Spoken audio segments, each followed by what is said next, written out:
धरो मारो मारो।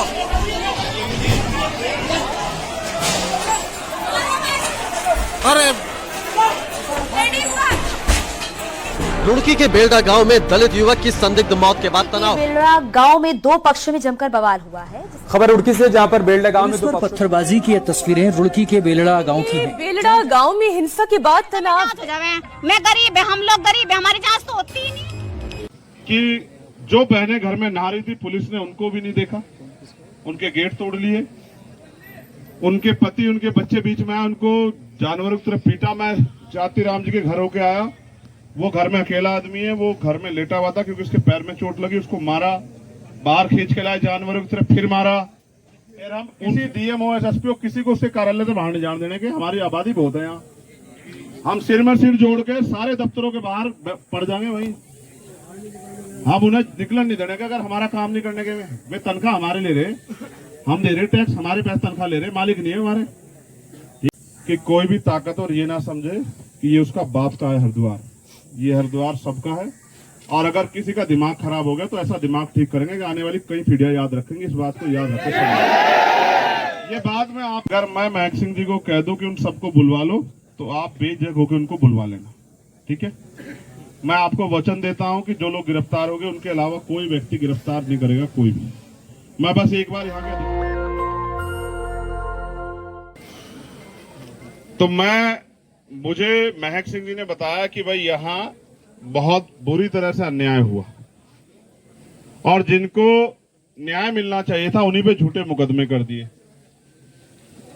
और फिर मुकदमों के साथ साथ कोई घर ऐसा नहीं छोड़ा जिसमें घुस के पुलिस ने, और पुलिस के साथ वो जो आपराधिक तत्व हैं जिनका संरक्षण है पुलिस का, उन्होंने पुलिस के साथ मिलकर हमारी बहनों से, माओ से, बच्चियों से, बुजुर्गों से, नौजवानों से मारपीट की।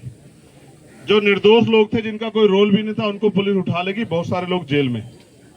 मैं कई लोगों के घर होके आया, देख के आया, महिलाओं को गलत जगह मारपीट की गई है, गलत जगह से छुआ गया है, आर्थिक नुकसान हुआ है, टीवी, फ्रिज, मोटरसाइकिल, बेड, अलमारी। जिस तरह से गुंडे लूटपाट करते हैं इस तरह से पुलिस ने लूटपाट की, ये भी यहां देखने को मिला। चाहे पुलिस ने की हो या पुलिस के साथ आए लोगों ने की, ये तो जांच का भी मामला है। लेकिन मेरा ये मानना है कि हमारे लोगों ने जिम्मेदारी अदा की। रात को घटना होने के बाद, जानकारी होने के बावजूद भी हमारे लोग शांत रहे। आरोपियों को बचाने के लिए पुलिस ने यहां के सरकार के लोगों से बात करके ये पूरा संरक्षण और ये पूरी साजिश रची जिसमें हमारे निर्दोष लोग फंस गए। अब हमारे सामने बड़ा चैलेंज ये है कि जो निर्दोष लोग हमारे जेल चले गए उनको हम जेल से बाहर लाएं, ठीक है। झूठे मुकदमे हुए हैं, उन सारे भाइयों को वो मुकदमा खत्म हो, वो लोग सेफ हो। जो गांव छोड़ के चले गए हैं उनको ससम्मान गांव में लाया जाए। जिनके साथ मारपीट हुई है, जिन्होंने की है, उन पे कार्रवाई हो। जो नुकसान हमारा हुआ है, हमारे घरों में जो तोड़फोड़ हुई है, नुकसान लूटपाट हुई है, उसको सरकार उसका मुआवजा हमें दे। और सबसे बड़ी बात कि भाई पंकज को न्याय मिलना चाहिए। यही हमारी 4-5 मांगे और जो जायज मांगे। मैं आपसे नहीं कह सकता क्योंकि देश के लोग सुनेंगे, बड़ी बेइज्जती होगी कि जो बहनें घर में नहा रही थी, पुलिस ने उनको भी नहीं देखा, उनके गेट तोड़ लिए, उनके पति उनके बच्चे बीच में आए, उनको जानवरों की तरफ पीटा। मैं जाति राम जी के घर होके आया, वो घर में अकेला आदमी है, वो घर में लेटा हुआ था क्योंकि उसके पैर में चोट लगी, उसको मारा, बाहर खींच के लाए जानवरों की तरफ, फिर मारा। उनसे जो हो सकता था उन्होंने किया। मैं आपसे सबसे बड़ी बात तो ये कहूंगा कि पहले तो आप अपने मन से डर निकालें। जो गांव से बाहर हमारे लोग गए हैं, आप मेरा इंतजार करना बस 6 बजे तक। अगर मैं महक सिंह जी को कह दूं कि उन सबको बुलवा लो तो आप बेझिझक होकर उनको बुलवा लेना, ठीक है। मैं आपको वचन देता हूं कि जो लोग गिरफ्तार हो गए उनके अलावा कोई व्यक्ति गिरफ्तार नहीं करेगा, कोई भी। मैं बस एक बार यहाँ के अधिकारियों से जाके बात कर लूं। अगर उन अधिकारियों ने हमारी बात नहीं मानी वो 302 का मुकदमा दर्ज नहीं किया, आरोपियों पे कार्रवाई करने के लिए जांच नहीं शुरू की, हमारे निर्दोष लोगों को नहीं छोड़ा, जिनमें अंकित है इसकी 27 तारीख को शादी। एक और घर मुझे मिला जिनके यहाँ सगाई थी आज, महेंद्र भाई और के यहाँ।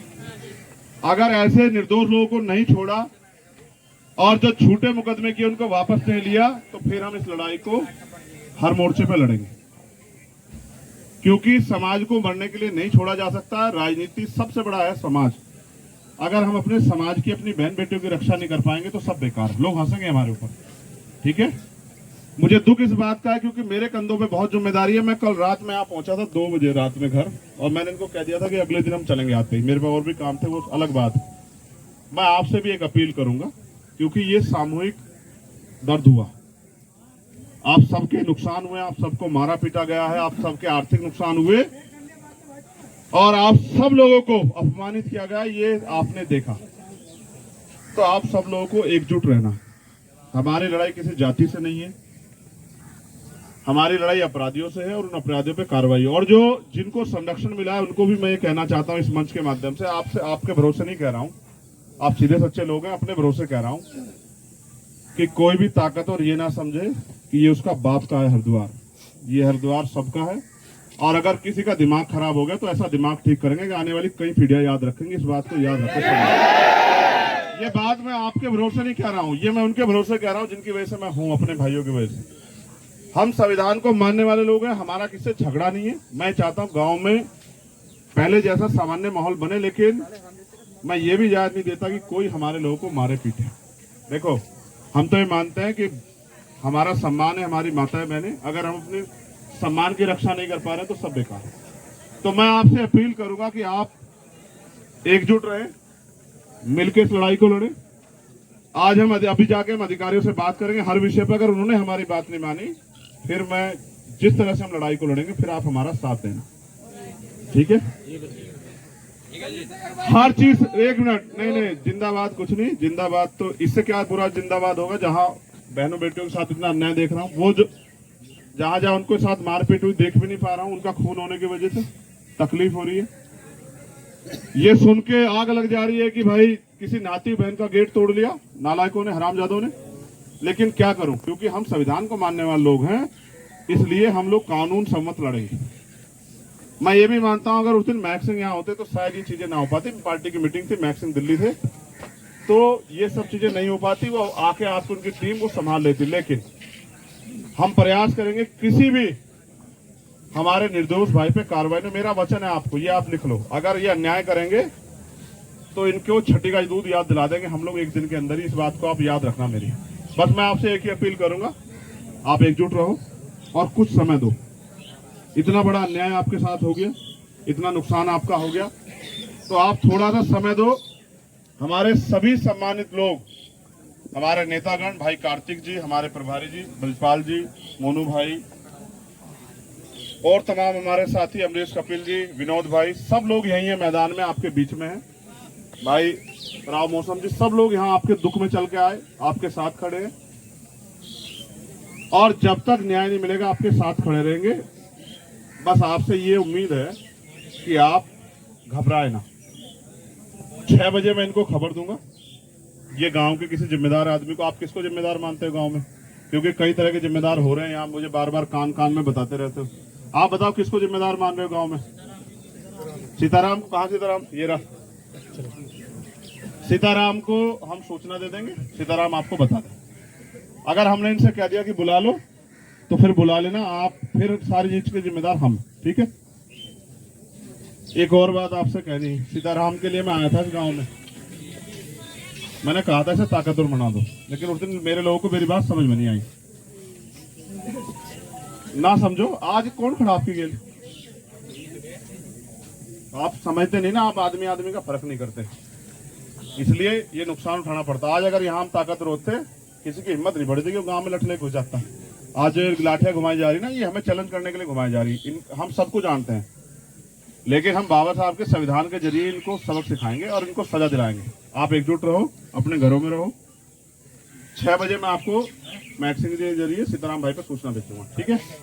मैं एक बार उनसे मिल लूं 5 बजे हमारी मुलाकात है, हम उनसे सारी बात करेंगे और जो हमारी उनसे पक्की बात हो जाएगी उसका हम सीताराम भाई को बताएंगे। और अगर हमारी बात नहीं मानेंगे फिर आप तैयार रहना, फिर हम वही करेंगे जो हम करते आए, ठीक है? हाँ, फिर हम ऐसी पंचायत जोड़ेंगे हरिद्वार में, मैं आपको कह रहा हूँ, फिर हम ऐसी पंचायत जोड़ेंगे हरिद्वार में कि हरिद्वार का हर एक अधिकारी हमारी जय जयकार करेगा कुछ ही घंटों में। हम ये करना जानते हैं, हमने बहुत देर पहले भी करा और हम आज भी हमारी हिम्मत जुगित हुई। फिर हम लड़ाई लड़ना जानते हैं, लेकिन लड़ेंगे संवैधानिक तरीके से। फिर हम किसी डीएमओ एसएसपी किसी को उसके कार्यालय से बाहर नहीं जाने देने के, हमारी आबादी बहुत है यहाँ। हम सिर में सिर जोड़ के सारे दफ्तरों के बाहर पड़ जाएंगे वहीं, हम उन्हें निकलन नहीं देने का। अगर हमारा काम नहीं करने के वे तनख्वाह हमारे ले रहे, हम दे रहे टैक्स, हमारे पैसे तनख्वाह ले रहे, मालिक नहीं है हमारे, ठीक है? ये जो अन्याय हुआ ना, ये बर्दाश्त नहीं होने का, ठीक है? लेकिन आपसे इकट्ठे रहो, एकजुट रहो और अब किसी विवाद का हिस्सा न बनो, ठीक है? किसका क्या खबर है उसकी पूरी जानकारी करके? अगर जेल होगा, जेल नहीं है,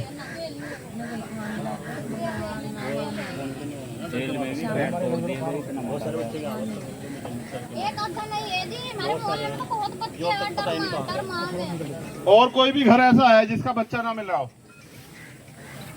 हवाई बात नहीं कर सकते, सच बताओ किसी का और का, जैसे इनकी तकलीफ है। क्या खबर है बताओ? वैसा बता दो भाई। जेल में है ना? जेल वालों को रुक जाओ, जेल की चिंता ना करो। जो गुम हो गया उसका बताओ, कोई और गुम हो तो। इसके पापा का नाम क्या है? ये समझदार तो है वो, ठीक है, ठीक है। उसमें फोन है क्या? फोन का नंबर बता दे बस तू, फोन नंबर बताओ। थारे में तो जाना है कोई आशीष का नंबर, इनके बालक का, उसके आसपास साथी है क्या उसको कोई? यहाँ चलिए आओगा भाई शाम के टाइम, फोन हम पता कर लेंगे आशीष का, चिंता मत कर, ठीक है? कोई भी खबर नहीं, रिश्तेदारी पता करवा लिया? चल मैं पता करवा लूंगा, ठीक है भाई? समझ में आ गई बात सारे? कोई ऐसी बात जो समझ में ना आई हो, ठीक है? जिनके चोट लगी है महिलाओं के, उनकी डॉक्टरी तो नहीं हुई हैं? ठीक है। कितनी महिलाएं होंगी ऐसी जिनके चोट लगी, मारपीट हो जिनके साथ? 20-25, ठीक है। जो जेल में गए थे उनको कौन मिलन गया था? कहाँ बाबर से? कहाँ गए थे प्रधान जी? आप गए थे? चोट लग रही क्या उनके?